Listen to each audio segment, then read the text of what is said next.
Welcome to Picks and Parlays here on the Sports Byline Broadcast Network. Also streaming live on YouTube, Facebook, and Twitter. I'm your host, Nick Geber. Find me on Twitter at Nick Geber, along with my lovely co-host, Ali Plus Money Honey.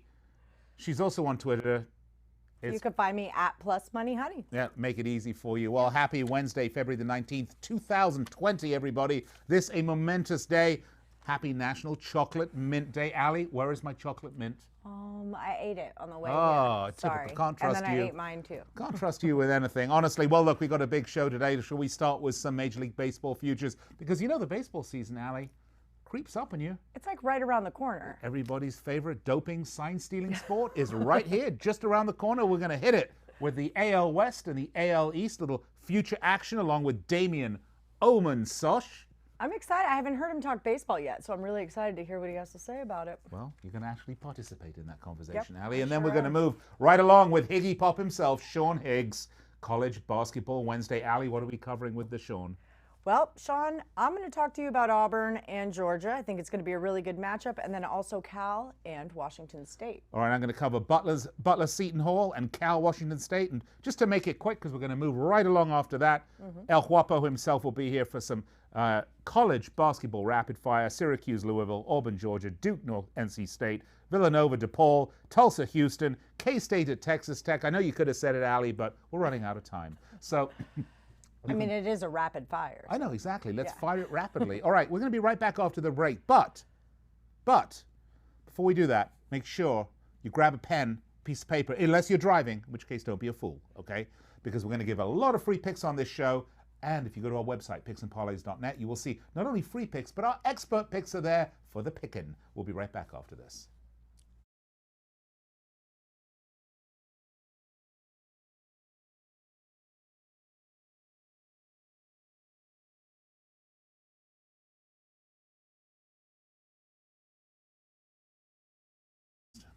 Hey, welcome back. Picks and Parlays, Nick Geber and the Plus Money Honey herself, Ali Burns, to my left, or your right, depending on how you're looking at it. Great to be with you. Picks and Parlays. You can find us on the web, picksandparlays.net. By the way, we'd love to hear from you during the show. All you have to do is find us on social media, search Picks and Parlays or hashtag Parlay Radio, and our intrepid and genius production team will see your comment, put it up on the screen, and we will bring you into the show, even if it's rude, even if it's very rude. But if it's too rude, we'll still bring you in because, you know, I don't know. I was saying no. We disagreed on that. Well, you know, that's right. You're British. You like I'm too overriding rude. you, Ali. I'm louder than you and I'm bigger than you. Therefore, what I say goes. I disagree. I'm from Texas, and I feel like I'm louder than you. I know. Talk to the hand. I get it. All right. Well, speaking of talking to the hand, we're not going to bring a hand in. We're going to bring in Damien, Sosh. Let's talk a little Major League Baseball futures. Damien, welcome to the show. You ready to talk a little MLB? I am, guys. How you doing? It's great to be here.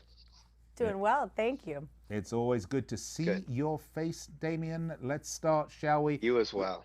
Let's start. Ali, what are you doing, East or West? I'm going to go West because, like I said, I'm from Texas. Unfortunately, my team is in the West. I think unless you've been living under a rock or just don't have a television, that's been the main thing that everyone's talking about in MLB right now is the Astros and this sign-stealing scandal and how many other teams it affected and yada, yada, yada. I'm over it. But here's what's important, right? Astros, minus 275. They won 100 games for 3 straight seasons. There's also a really fun stat on this that there's a total out there. How many batters are going to get hit by a ball? Total's at 87.5. What do you think about this, Damien? Obviously, the Astros have a target on their back. That's definitely evident with the over 87.5 batters. I think that's going to go over. I see these guys, obviously, from the comments made about players around the league, they're not happy with what happened with the Astros, and rightfully so. I mean, what they did is it's awful. It is. I mean, you've got, I just saw recently LeBron James making comments about this now as like Manfred needs to do something, you know, but it is what it is. I mean, when I look at the Astros, they still have the best team on paper in this division. You just have to wonder how much of an impact this cheating scandal is going to have in them throughout the season. I think it's really unfortunate. In my, spare time, my side hustle. I umpire baseball. It's literally my job to make sure that everybody is following the rules of baseball. This is my home team. Hold on a second. Can you be bought for the right amount of money with the right decision? No. Oh, sorry, I shouldn't ask that. I know. Oops, No. sorry. Absolutely not. So I totally agree. I feel that all the players should be penalized here. I think, they did it with Pete Rose. We don't hear about Pete Rose things happening. They did it with the Black Sox. We don't hear about Black Sox things happening like that anymore. So you got to do it with the Astros to ensure that it doesn't happen in the future. Okay, so let's move on to who I really like. I don't take minus 275s. They don't call me the plus money honey because I take favorites. I really like the A's, all right? They're plus 400. They've had back-to-back 97-win seasons, and it seems like they're always on the wrong end of the wild card. What do you think about the Athletics? I do like the A's this year. They won 97 games, last year for the second year in a row. They keep losing in that wild card game. They have a solid starting rotation. They have fires. It's going to be interesting with the Astros. He's the whistleblower. They're in the same division, so that could be very interesting. But that might play into the A's hands because they have a pretty good pitching staff behind them. Manea, Montes, Luzardo. Those guys can really throw it, and they're probably the best defensive team in all of baseball, in my opinion. If they can bolster their bullpen a little bit, I think that's definitely a solid play on the Oakland A's. Like I mentioned earlier, the Astros, you just wonder how that scandal is going to affect them. The Astros are getting older. Verlander, Greinke are going to be 36 this year. I think the A's are definitely worth a play here to take the division. All right, one more real quick. The Angels at plus 650. I'm totally unimpressed with the Angels. I don't give a crud about Mike Trout, but they haven't even had a postseason appearance since 2010. Okay, like whatever. But even though they missed out on Garrett Cole, they did pick up Rendon. Ohtani is going to be returning. Give me something quick about the Angels. The Angels, they brought in Joe Madden for the manager. I think he's going to help them. I think he's going to get more wins. The Angels, they always disappoint. And to be honest, I just don't see them as much more than a 500 team again this year. I know they brought in Rendon, but they missed out on Garrett Cole. And that was the big prize. That's who they wanted to go after. They missed out on him. Rendon's great. But he can't pitch. And that's the big problem there. The starting pitching, they had the second worst ERA, their starters in the majors behind Colorado last year. They added Dylan Bundy and Julio Teheran in free agency. They're okay, but that's not enough to push them over the hump, in my opinion. I still see them right around 500, maybe a little bit over 500. I don't see them making the playoffs yet again this year. I totally agree. I'm glad you said that, so I don't feel like I'm crazy. All right, Nick. All right, over to the AL East. Now, Damien, Omen, Sosh, did I just hear you say that the Angels always disappoint? That's just what I would expect from the Antichrist, okay? Let's just leave it right there, right now. Let's talk about the AL East. And speaking of the Antichrist, let's talk about the New York Yankees. They finished last season with, 105 wins. Please tell me coronavirus or something is going to hit them hard this year. Man, I'll tell you what, you look at this division, the Yankees are minus 800 for a reason. I don't see anybody touching them. They had the best team, really, up and down the lineup. When I looked at them, they had 30 guys on the injured list last year, which they had more stints on the DL than any team in all of baseball, and they still won 103 games. So now they go out, and what do? They add Garrett Cole to a rotation where you already have Tanaka, Severino, Germán, Paxton. Their bullpen, they got Chapman closing. The Yankees are just top to bottom. Nobody's going to touch them in this division. Some teams are maybe worth a flyer on, but really I can't see anybody but the Yankees. But there's no value in taking a minus 800 Yankees, that's for sure. Well, maybe they should do spring training in China. Maybe the rest of the league would encourage them, maybe even buy them a ticket. Speaking of the Astros and their little whoops problem, by the way, we can relate this straight to what's happening in England right now with, the reigning champion, Manchester City, being docked and fined and banned from European play because of, falling afoul of the rules and cheating. Be nice to see the same sort of thing happen here, but it does seem like it's going to be whitewashed. Let's talk about the Red Sox because they were as implicated in this as anybody else. Yeah, they lost their manager Carlos Beltran was a fallout as a result of this. You know, th- the Red Sox they're looking to slash payroll here. They traded Mookie Betts, got rid of David Price in the trade to the Dodgers. Um, they still have some good players in there, Martinez, Devers, Bogarts. So I think they're still going to be formidable, but they still need to improve that pitching staff. Chris Sale Yeah. had an off year last year. I think he's going to be improved this season. He can't get much worse than what he was last year. Really a big disappointment, but I just don't think that the Red Sox have enough. I mean, they're going to be good. I see them winning about between 85 and 90 games, which is So nothing to more than sneeze last at. season. But yeah, I think. Well, I actually do think they win more. The thing that's going to be huge in Major League Baseball this year is the new rule that they brought in. You really need to take a look at teams' bullpens because a reliever that comes in now must face 3 batters. So that's going to be huge. You want to take a look at guys that have the teams that have really good bullpens. The Red Sox had 31 blown saves last year, so maybe I do go under that win total. After all, I mean, they do still have a good lineup, but the pitching is just going to take its toll on them. Nice. By the way, Brian Bittler piped up on Facebook, said he thought the Angels were going to have a good season this year. They were going to finally get it done, even with Trout. Okay. Oh, that's silly. Very quickly, because we just got a minute left. So Yankees are 1. Is it still going to be Tampa Bay 2? I think so. I really do. They won 96 games last year. I'm not a huge fan of what they did in the offseason. They let some guys go that I really thought they might want to seal up. Travis d'Arnaud, Avisaíl Garcia. They let them go in free agency. They traded away Tommy Pham. They got back Hunter Renfroe. He had 33 home runs last year, but he only hit 216. But they still have the best pitching staff in that division behind the New York Yankees. And I see them as the other benefit. They get to play the Orioles a bunch of times. So that's always a benefit there as well. Damien, Oman, Sosh, always a pleasure. Great having you on. You can find Damien at picksandparlays.net along with 34 of our other finest handicappers that we have. Pick up their expert picks now. And coming up, a little search and destroy, some quality free picks with Higgy Pop. That's right, Sean Higgs coming up right after the break.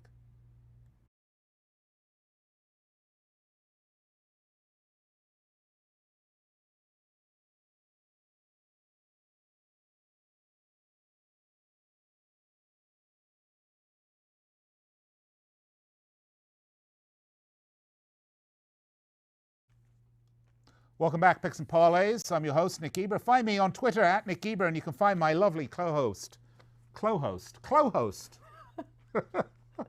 Ali, plus money, Could have gone honey, a different Burns. direction. Now, was that your female wrestler name? Yes. Okay. Yes. I had to retire. It was a shoulder injury. Yeah. But, catch But I some see of my you're old still wearing stuff. the leotard. Oh, you can't see that beneath it. Okay, never mind. All right. Waist down. Okay. Time for college basketball. Who better to talk a little college ball with than our good friend himself, Higgy Pop, Sean Higgs.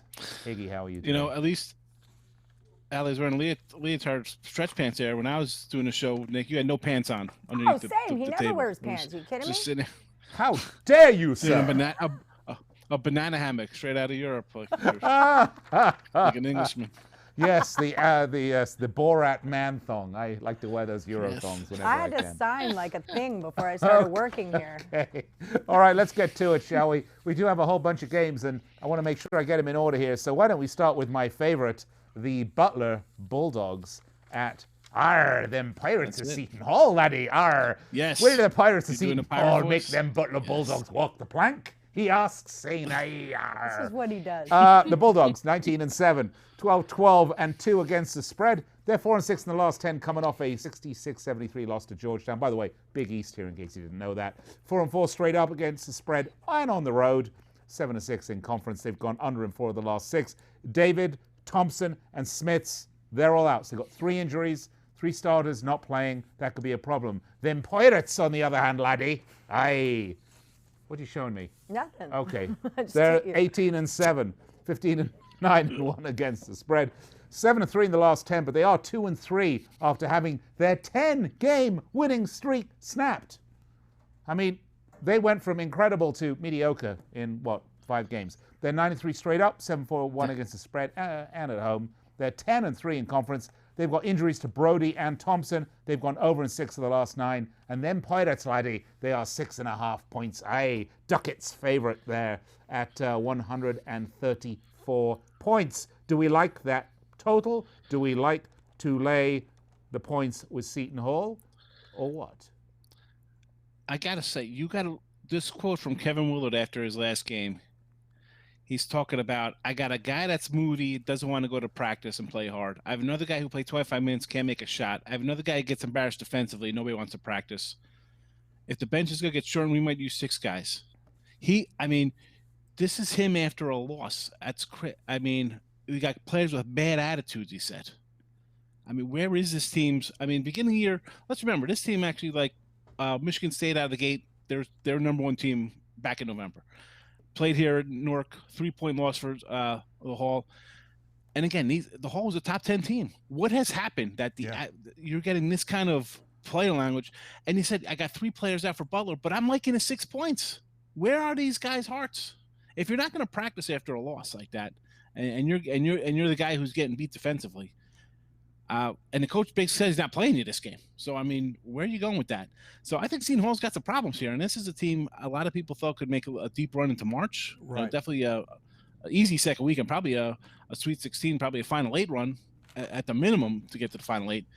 And Butler, again, the injuries, there's no depth there. But I'm going to take a shot with the points here in the 6 just because the Hall's either going to rally or they're going to fall apart. So I don't know which way to go. If I'm getting 6 points with the team, and listen, Butler's just as desperate here themselves. Losers, right. 6 of their last 10. They got to get their ship straightened out too before the Big East tournament. So I'm going to take the points here with Butler, and that's just based on I don't think the Hall's going to come together. It's a lot of moping faces after practice. All right, so I think it is actually 6.5. So we're taking Butler at plus 6.5, or has that shifted? Is it 6 now? Okay, all right. I'm 6. It doesn't make a difference. This kind of game is going to be the last second shot anyway. It's going to be down to the wire. All right, Allie, what's going on with Auburn at University of Georgia? All right, so give me a pick. Number 13, Auburn, 22-3, coming off a loss at Missouri. That was a cruddy game, 85-73. They won 7 in a row before that. So sometimes I kind of like when my team takes a loss because you got to keep moving forward. Remember that you're not invincible. They're number 2 in the SEC. 4-3 on the road, 9-3 in conference. They're going to be playing Georgia, who's 12-13. They lost 4 in a row, lost to Texas A&M, 74-69. Now, I might like this spot if Auburn weren't just coming off of a loss, but I think Auburn's got to kick it into gear here. I'm showing Auburn -3, total at 150. Who do you play? I get 3, and I gotta say, this looks so low, -3. This is a team in Georgia that's 2-10 in SEC play, terrible. And Auburn just got run out by Missouri. Let's not forget, on the show, we had Alabama. They ran them out by 20 on the road. They lost by 15 to Florida on the road. So losing by double digits on the road is nothing new to this team. Yeah. So the 3 looks a little light to me. It's kind of like easy money off a bad lost double digit. But on the flip side, I can't get behind Georgia. Georgia's a bad team. They're not as good as Florida. They're not as good as Alabama. Not even on Missouri's level. Lower level, I should say. So again, 22-3. You got to chip in some losses. I understand that point of thing. I'm going to have to lay it here. It might be a square play -3, but you can't be losing to a 2-10 team in conference play. Can't be happening, and you can't be losing by double digits either. Come on, you lose double digits. Again, go up losing by 15, 20 points. That's not good when you're supposedly a top 5 or top 10 team. So I'm going to lay it here with Bruce Pearl. Tom Crean's, he's taking over. It's going to take a while for him to get his players in there, his kind of system. So that's why they're struggling at 2-10. But I'll lay the 3. It's low. Sometimes you got to go square, but it's tough for me to take that because my heart wants to take Georgia, but I can't. The numbers, they're too ugly for me. I think Auburn's got to really. I get scared that -3 is like a sucker bet, but they cash. It is. It Why happens isn't it with Oregon and stuff 6 or 7? -3. Oh, I'll jump all over +3 Auburn. Yeah, but or -3 Auburn, but it can get a little bit iffy sometimes. Yeah, no, I agree because I'm like 3, like 5 or 6. I'd rather feel better laying more points than it's something that looks too easy to the naked eye, But exactly. I don't know. Listen, you can't put away a 2-10 team. Yeah. Forget it. I don't want to hear. Come on. Bruce Pearl's gonna rally. You got All right. conference tournaments coming up and then the NCAAs. You got to get straight on the road. You got to be able to win on the road if you want to do anything with college basketball. Come on. Absolutely. All right, Nick, where are we going next? All right, next up we got Tulsa versus Houston, the Golden Hurricanes. Tulsa, Houston. What's that? I got Providence, Georgetown. What are we doing here? That's Tulsa, next, Houston. I think, isn't it? What are we wrong here? Cal Washington State. Hold on. Okay, Providence, Georgetown. Yeah, okay, let's do Cal Washington State as well. No, Providence, Georgetown. There we go. Let's have a little religious moment here with the Friars against the Hoyas. The Friars from Providence are 14-12, 11-14-1 against the spread. They're 4-6 in the last 10, coming off a shock win over the Pirates of Seton Hall, laddie. Yes. They're 3-6 straight up. They're 4-4-1 against the spread on the road. They're 7-6 in conference, which, by the way, they're kind of under the radar, actually. They're over 500. They're under in 4 of the last 6. And the Hoyas of Georgetown are 15-10, 12-1 against the spread. They're 5-5 in the last 10 on a 2-game winner right now, coming off a win, I believe, against Butler. Is that a win or loss? That had to be a win. Oh, was that? They beat Butler, yeah. They beat Butler, yeah. That's why it's a 2-game win streak. Yeah, I need another drink later on. 10-5 straight up, 6-8-1 against the spread at home, 5-7 in conference. Yurt-7 and McClung are out of the game. They've gone over in 4 of the last 5, but I didn't get any line or points on this. So what do you have? I'm seeing 5-145 is an early number starting to creep in here for Georgetown. And, who thought Georgetown sitting at 15-10? You mentioned the 7-6 for Providence. How about 5-7 Georgetown? But yet Georgetown is a team knocking on the NCAA door here. They're a last team out. They're 46 in the net, 47 in KenPom, 60 in the BPI.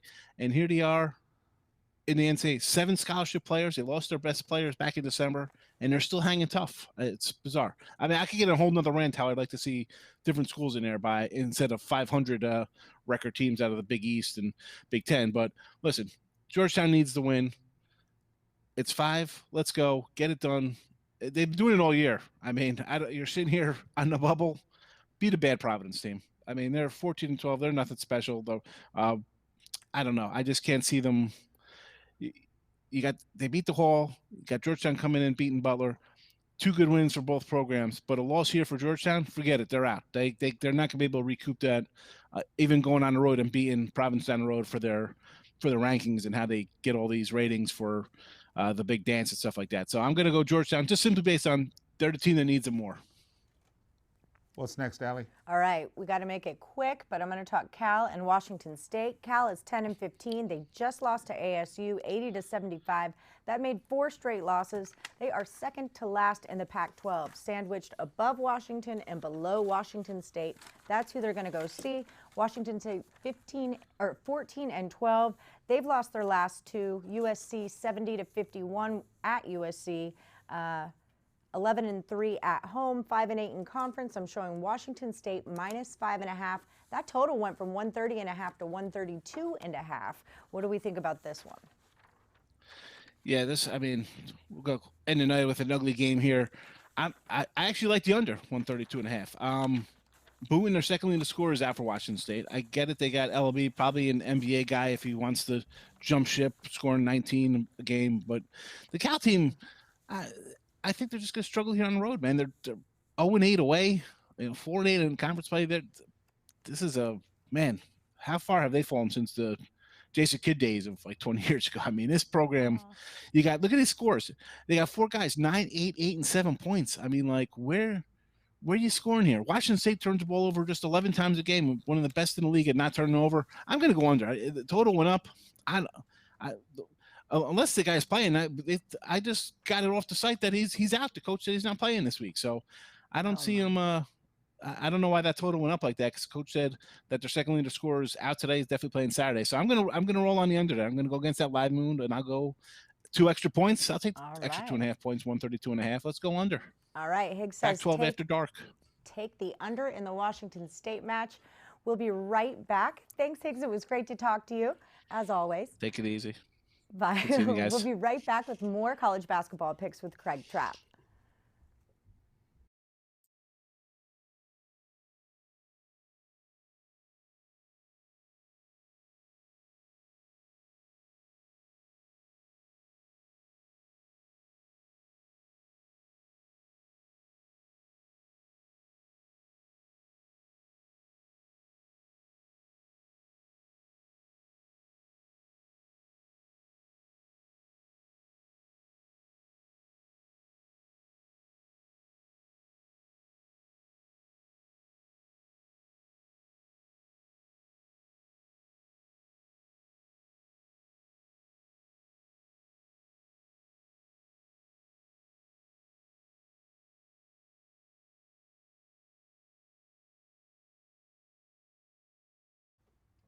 Welcome back. Picks and Parlays live on the Sports Byline Broadcast Network, where we're with you each and every weekday from 4 p.m. Eastern Time, 1 p.m. Pacific, Monday through Friday, that would be, for your sports betting Jones. We're going to give you all the free picks you need to bet, win, and repeat, as we like to say at Picks and Parlays. All right, Nick Geber, along with the Plus Money Honey herself, Allie Burns. You can find her on Twitter at Plus Money Honey. You can find me at Nick Geber. We'll have to get, I thought we'd order it at a lower third for you, Allie. I thought it was in the budget. Yeah, we got it approved. apparently not. I signed So I tell you off. what, let's bring in El Jefe Huapo. I got a bone to pick with you. Let's Trapp. ask him, Craig Trapp. Let's talk college basketball. But first, Craig, what's the budget for her lower third? Producer Andrew must, be sleeping on the job today. That's the only thing I can imagine why it didn't get put in today. I'll take a lower quarter. Okay, yeah, we'll give you a quarter. We're on an austerity plan. It's going to be cut in half. Okay, it's a 6. That's right. All right, Craig Trapp. Let's do some college basketball rapido fire. Are you ready, sir? Yeah, 3.5, 4 weeks to March Madness, and it's that time of year. You got to make your move if you're these ranked teams. All right, well, let's start, shall we? The ACC, where the Syracuse Orange are going to visit the Louisville Cardinals. Syracuse 14-11, 11-14 against the spread. 6-4 in the last 10 on a 2-game loser right now, losing to Florida State and NC State. They're 4-3 straight up, 6-1 against the spread on the road. They're 7-7 in conference. And the Cardinals, 21-5, 12-13-1 against the number. They're 8-2 in the last 10, though. They did lose the last 2 in a row. That after winning 10 in a row. So they cooled off a little bit, but they were very hot. Listen, at home, they're 14-1 straight up. They're 5-11 against the number at home. 12-3 in conference. Nickelberry won't play. I guess he'll be your Huckleberry. The total is 146, and they are big 9-point favorites, Mr. Trapp. Do we like that number? Do we hate it? Do we like the total? Do we hate it? Where are we going with this? Well, as good as Louisville has been as far as straight up is concerned this year, 21-5, like you said, at home they've just been 8-7 against the spread and 5-5 against the spread in their last 10 overall. So it's not a team that has done extremely well at home or even recently against the spread, whereas this Syracuse team has been money on the road, 6-1 against the spread on the road, mostly almost every one of those as big underdogs, which we see them at almost a double-digit underdog here. And they're red hot as of late against the spread, 7-3 against the spread. So I'm going to take Syracuse +9. I know Louisville's clearly the better team, but this is the year of the big upsets. And man, we have seen some monster upsets in every conference, especially in the ACC. I don't know if Syracuse has enough to pull that outright, but I do think they cover and keep it in 7-8 points and cover this big spread. Yeah, the Cardinals are good, but not good enough to make the number. Allie, what do you got? All right, I'm going to cruise us out to the Big East. I've got number 12, Villanova, 19-6. They've won their last 2. They beat Temple at Temple, 76-56. They're number 3 in the Big East, and that's how insanely good the Big East is, that you're 12 in the country and you're only number 3 in your conference. The top 5 teams in that conference are ranked nationally. They're 11-12-2 against the spread, 8-4 in conference, 5-3 on the road, and they're cruising to DePaul. I really like DePaul, but they play in a horribly difficult conference. They're 13-12, lost 7 in a row, 9-6 at home, 1-11 in conference. I'm showing Villanova. Saw it open at -3. Now it's all the way up to -5, and the total's 141.5. What you got? Interesting game, because DePaul, like you said, has had some close wins, even a couple upsets here, but then they have some scratch your head losses. And, it's a young team that's trying to take that next step from going from a middle of the pack or even the bottom half of the pack in a very good Big East to, a contender year in, year out. Villanova, of course, on the other hand, Jay Wright has done what he's needed to do, 2 national championships. But this Villanova team on the road hasn't been great this year, just 4-3-1 against the spread on the road. I think you have to take DePaul here getting 5. I would wait until game time on this one. Like you said, we've already seen this line move by 2. I see the action still pouring in on Villanova with over 65% of the open tickets are already on Villanova. So I expect this line probably to get another half, maybe even a full point here. I like DePaul getting all the points here. I think Villanova wins a close one, but it's much closer than that opening line set at 3. All right, DePaul and the points. I like it a lot. All right, Nick. All right, let's move along, shall we? Since we're shuffling games and not going in order, Allie Burns. Let's go, shall we? I'm going to do the You're same. not the boss of me. I'm Okay, not. That's you true. kind of is. All right, next up in our college basketball rapid fire is Tulsa versus Houston, the Golden Hurricanes. I won't make any jokes there. I'm just going to leave it right there, okay? 17-8, 15-10 against, what happens when it rains? 15-10 against the spread. They're 8-2 in the last 10 with, they won the last 2 in a row, beating East Carolina and South Florida. 5-5 straight up, 6-4 against the spread on the road. 9-3 in conference. They've gone under in 9 of the last 12 games. And Allie, they're playing your team, the Houston Cougars. I went there. It's not my team, it's my college. It's you, I isn't went it? there, yeah. You're a Houston Cougar. Yeah. Okay, that's what I thought. They're 20-6. She'll kill me afterwards. It's okay. They're 20-6, 14-12 against the spread. They're 8-2 in the last 10. They lost the last game though to SMU 72-73. Look, they're 11-2 straight up at home, but they are only 7-6 against the spread at home. But they got a great record, 10-3 in conference. They've gone under in 9 of the last 11, and double-digit favorites here, Mr. Craig Trapp, El Guapo. I know that rings some alarm bells in places with a total of 128. You know, Tulsa have a good record too, although their road record not that great. How do we like that 10.5 points? Well, what I do love about Tulsa, 8-2 against the spread, 8-2 straight up in the last 10, been playing a lot better. You know, obviously the American Conference maybe a little down this year. You know, Houston and Cincinnati were much better last year. UCF was much better last year. I think all those teams are just a step below where they were last year. I think Tulsa's actually way better than they were last year. I love getting the 10.5 points here. I think Tulsa keeps this way closer.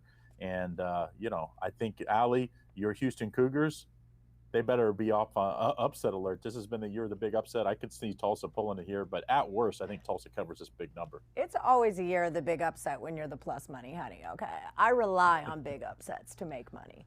All right, so I totally agree. Tulsa kicks butt. I've been cashing on them all season. I never bet on U of H. Go ahead. What's next? Allie, what do you have on the docket? Okay, so I'm going to do K-State and Texas Tech.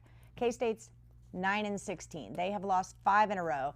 Last one was at TCU, 68-57. They're 2-10 in conference, 1-7 at home, and they are 10-13 against the spread. They're going to be playing Texas Tech. I love the Red Raiders, 16-9. They've won 3 of their last 5.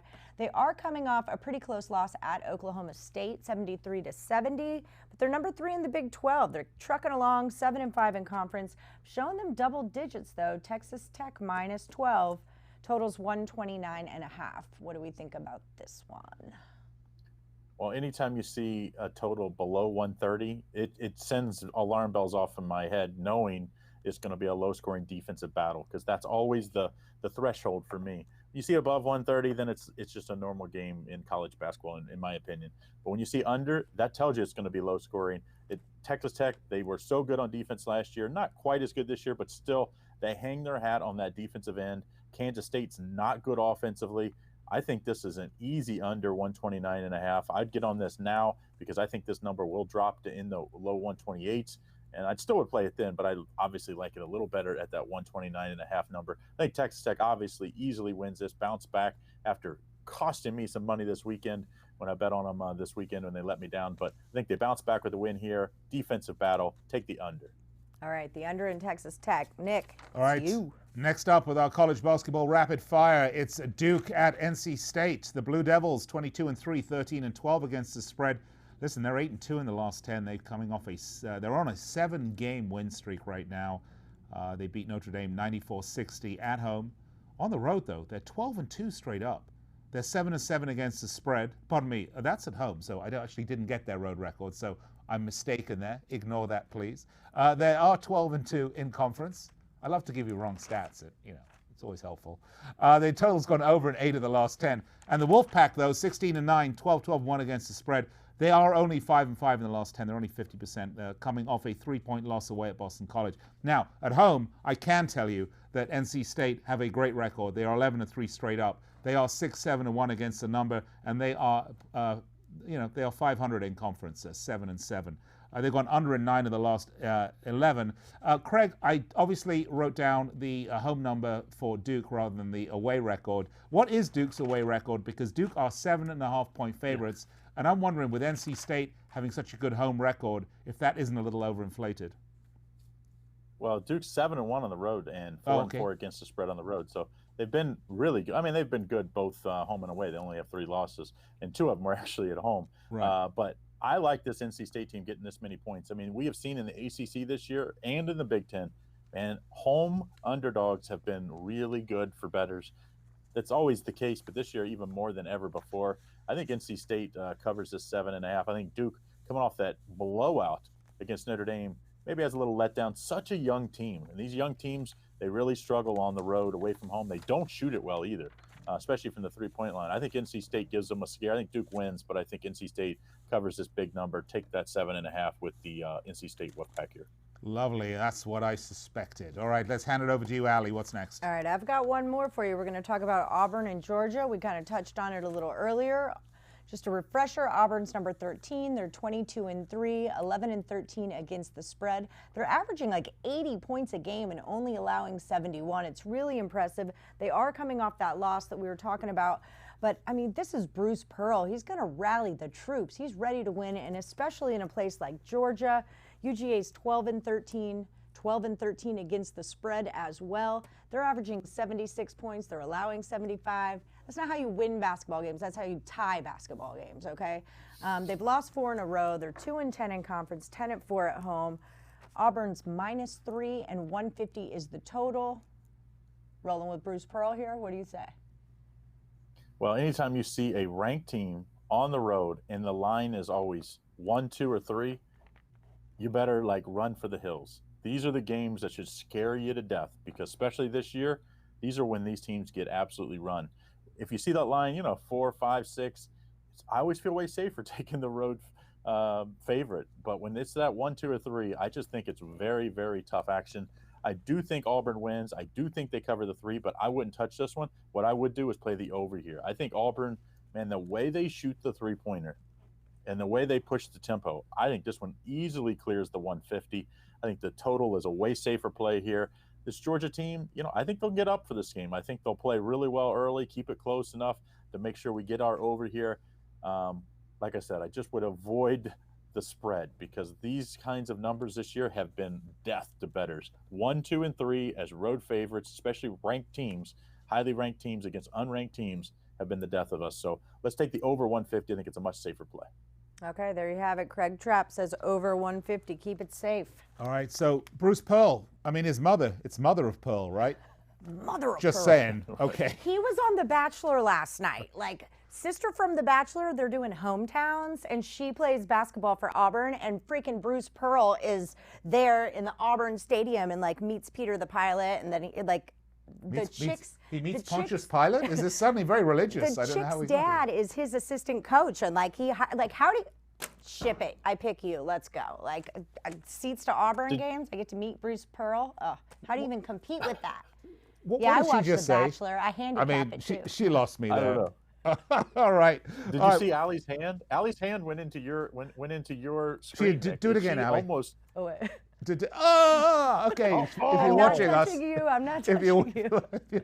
you know, Craig, this is becoming a hostile work environment. That's the only thing I got to say. Tell him to put pants on, Craig. All right. It's weird. You need to watch this. If you're listening to us on the Sports Byline Broadcast Network, you need to watch this show on YouTube, Facebook, Twitter. We're having a lot of fun. We do every day, Monday through Friday, 4 p.m. Eastern, 1 p.m. Pacific. Craig Trapp, always a pleasure, sir. I will speak to you very, very soon. When we come back, we're going to recap all the picks in case you missed any of them. And never fear, if you did miss any of them, you can always catch the entire show right afterwards, either YouTube, Facebook, Twitter, or our podcast network, the Believe Podcast Network. But just in case you did, we're going to recap right after the break.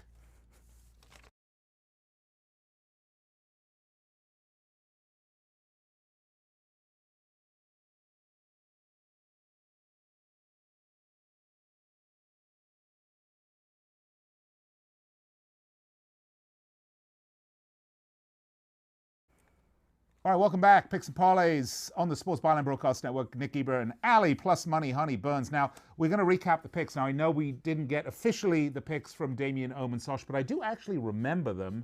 So let me put it to you this way. I'm going to start with the AL East that Damien gave us. He said the Yankees were going to obviously come in first, and I think he said they were minus 800 or something Right. He ludicrous said like there's that. no value on No the value. And he did say Tampa Bay were going to come second. He said he liked Boston also to finish in third place, but he thought they would do better than they did last season at 84. I think he said 86 wins. Do you remember the West? He said he likes the Astros. Yes, of course, except, again, no value in a minus 275. The A's, he liked that play. However, he agrees with me that the Angels are less than stellar. Right, less than angelic. Although Brian Bittler, he likes the Angels and he likes Mike Trout. Brian. So there Get you it. go. All right. Now, let's move on to some picks we do have for you. Let's start with the Higgy Pop and his college basketball picks. Butler at Seton Hall. He said take Butler at 6. All right, Auburn at Georgia. Take Auburn minus 3. Providence at Georgetown. Take Georgetown Hoyas minus 5. And Cal at Washington State. Take that under 132.5. And then we had our patented college basketball rapid fire 14 minutes to build your bankroll. Here were some of our fine picks we had. Syracuse at Louisville. Take Syracuse plus 9. Duke and NC State. Take NC State plus 7.5. And K-State at Texas Tech. Take the under 129. Oh, also Auburn. Take that under, or no, take that over 150. I think you better check your notes. It was over. All right. All right, we're with you. Back tomorrow. Same time, same place, same channel. In the meantime, follow us on Twitter. I'm Nick Geber. She's Allie Burns. Money Honey. And you can find us, picksandparlays.net, where we have loads of free picks for your edification. And of course, our expert picks, they are awaiting for you to load them up in your shopping basket. Take them home and make lots of money. And when you do, of course, you will always learn, as you will every time, to bet, win, repeat.